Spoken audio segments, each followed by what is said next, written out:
Aujourd'hui, je vais cuisiner une recette que j'aime beaucoup, qui est festive. Je vous propose des cubes de saumon de Norvège laqués au poireau croustillant. Je vais tout de suite commencer par le laquage.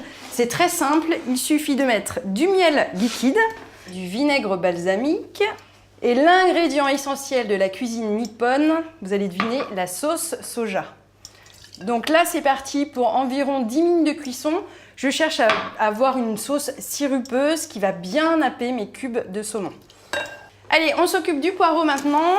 Donc, je vais enlever la racine et garder que la partie souterraine. En fait, c'est la partie blanche qui est la plus tendre et qu'on consomme en général. Je vais juste émincer finement mes poireaux qui vont ensuite aller dans un bain bouillonnant avec de l'huile pour faire une petite friture.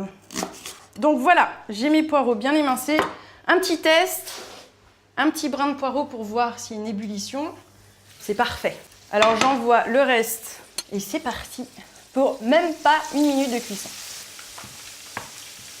Alors là, c'est bon, mes poireaux sont bien croustillants, bien dorés. Alors le principe, c'est de tout de suite les saler à la sortie de l'huile. Pourquoi? Eh bien parce qu'en fait, le sel va absorber la graisse, en plus de mon papier absorbant. Donc un petit coup de sel. Je passe tout de suite au saumon de Norvège. Alors ce qui est bien avec le saumon, c'est qu'on peut le cuisiner de 1001 façons. Là, je vais le tailler en cubes pour pouvoir le faire dorer dans une poêle. J'ai déjà préalablement fait chauffer un petit peu d'huile d'olive. Et voilà, je vais prendre dans l'épaisseur du pavé quelques cubes de saumon que je vais faire dorer sur toutes les faces. Voilà. Vous allez voir, la couleur du saumon va changer avec la chaleur de la poêle. Un petit peu de sel avant de les retourner. Je vais tout de suite couper mon laquage parce qu'il est fin prêt. Et je vais retourner ces petits dés.